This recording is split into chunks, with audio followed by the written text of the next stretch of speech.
What's going on, guys? So the day has come that everyone has been talking about probably since March. LEGO Dimensions has been officially canceled. Now, before we get into the details of this, I do want to say just thank you guys so much, all of you who are watching right now and all of you who are subscribed and are supporting the channel over the past week. We have seen an incredible amount of growth, and it looks like we're going to be hitting 2,000 subscribers very, very soon. So thank you all for that. I just want you all to know that I really, really appreciate it, and it makes me so happy that there's almost 2,000 people out there that want to listen to me and listen to my opinions on topics about LEGO. Thank you guys so much. But anyways, let's get back to LEGO Dimensions. According to an article on the Brick Fan, which is a very reputable source when it comes to LEGO news and everything, they put out an article saying LEGO Dimensions was officially canceled. They said someone that was close to Traveler's Tale Games told Eurogamer that the game is over and done a year earlier than expected. A lot of people have expected there's going to be a year 3 with a Vortek figure and then another Doctor Who figure and then a few others. They mentioned that it has been silently canceled. They don't want to make a big public announcement saying LEGO Dimensions is done, it's over.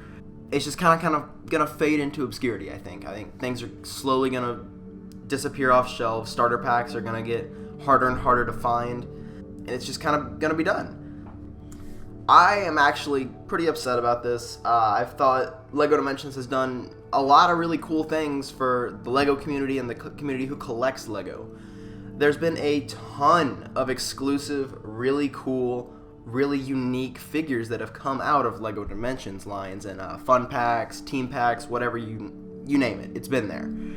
So many exclusive licenses, and it's really going to suck to not see those come out anymore. Let's start taking a look at why this happened. The first Toys to Life game, which, are going to be the games where you buy the toys in real life, you put them on the pad, they appear in your game, basic stuff, was Skylanders back in 2011. LEGO Dimensions came out in 2015. I will say Skylanders probably didn't get popular until a little after 2011, probably in 2012. So I would say LEGO Dimensions was probably about 3 years late to the party, because when Skylanders came out, I remember people my age were like, this game's cool, I want to get this. But even with Skylander, yes, Skylanders is still around, but you could start seeing those toys going on clearance aisles left and right, and you could get these toys for like $1. Starter packs were getting super cheap, and then they came out with another Skylanders game and another Skylanders game, and it kind of piqued interest again for those who were loyal to the franchise. Now let's talk about Disney Infinity. Disney Infinity came out in 2013. So Disney Infinity came out in the peak of this Toys to Life thing, and my sister actually got this game, and I ended up playing a little bit, and I didn't like it. I thought it was a little stupid how I'd change the toys out and everything. I just wanted to play a fun kind of sandbox game with the Disney characters, and I didn't quite get that with that game. And sure enough, last year, Disney Infinity was totally canceled. And you can, I go to Walmart and I see the figures for like $2 being on sale in the clearance aisles. As soon as Disney Infinity was canceled, there was some hope for LEGO Dimensions that some of those Disney properties would go into LEGO Dimensions. We did not see that, however, and as soon as that didn't happen, a lot of people were kind of realizing that LEGO Dimensions was in trouble, because there hasn't been a Toys to Life game that has lasted, that's still around today. Skylanders maybe, but that's a totally different game by now. Now, LEGO Dimensions starter packs were $80, and you got about 300, 400 pieces, I think, in it to build the base and build the figures along with the full game. Now, I say full loosely, because if you ever played games like this, you buy the base game, and to get all the content in the game, you're going to have to get certain characters who have certain abilities who can unlock certain areas. That's just how these games roll. That's just how it is. That's how this business model is made up. And if you ask me, it's a pretty smart business model, and I'm sure LEGO has made a lot of money off of this. And because of that, I would not call LEGO Dimensions a failure by any means. There's some YouTubers and some articles that are going to call LEGO Dimensions a massive failure. I do not think that's the case. Now, I don't know the numbers or anything, but I really do think that this did nothing but good for the LEGO community and the gaming community as a whole. The LEGO Dimensions line brought collectors like me who weren't so much interested in the game to go and buy packs. Like, for instance, I own the Portal pack, the Bane pack, the Stay Puft Marshmallow Man pack, and the Slimer pack, and maybe another, I don't know. All because those figures were exclusive to LEGO Dimensions, or were cheaper to get in LEGO Dimensions. And you could really tell by the themes that they were bringing into LEGO Dimensions that they were really shooting for those adult collectors. A good portion of the exclusive figures are from 80s movies. E.T., Knight Rider, Ghostbusters, Goonies. All of those are classic for the collector demographic that LEGO is aiming for. No kid that I know would want a Goonies battle pack with Sloth in it. I think it's crazy cool, and I plan on getting that pack before all these go off the shelves, but no kid knows what the Goonies is. No kid knows the story behind that and has a connection with that movie. So I can't imagine those selling very well when kids are taking their parents to the store like, oh, I want this LEGO Dimensions pack. And on that note, if LEGO Dimensions would have gotten the Star Wars licenses and the Marvel licenses, I really think it would have gone for at least another year or two. Just because those are the brands that the young gamers are wanting.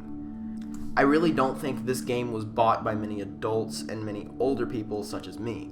I plan on playing the game eventually.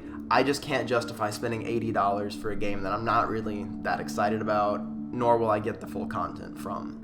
On that note, I knew this game was in trouble back last Christmas when I went to Target. I was getting gifts for other people, and the starter packs were on sale for $30, and I almost bought one, but I'm like, nah, I don't need it, and I haven't seen them that cheap yet. I'm guessing we're going to start seeing these things go really cheap. I've seen just buckets of fun packs at Walmart for like $5 each.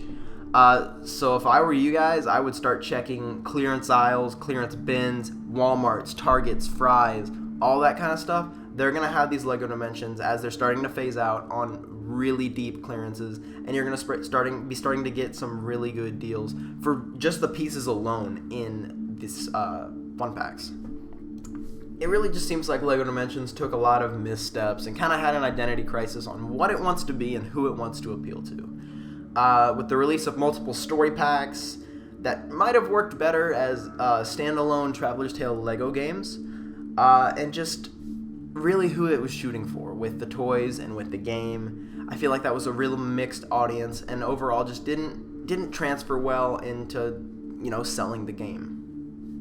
But like I said, I really don't think this game is a failure. It's brought so many new figures that are so cool to collectors, and brought a really kind of cool game to some kids out there who enjoy these Toys to Life games. I'm going to be keeping my eye on clearance aisles for dirt cheap fun packs, team packs, all that kind of stuff, because you could be getting some really good figures for pretty cheap. As well as I'm probably going to end up picking up the game if it ever goes down to that $30 price for the starter pack again. I feel like I have enough of the random packs that I might have some fun with it. So, other than that, that's going to kind of wrap the video up today. I just kind of wanted to give a deeper look into why I think LEGO Dimensions hasn't made it and why it is ultimately ending. If you like the video, go ahead and drop a like down below. It really helps the channel grow.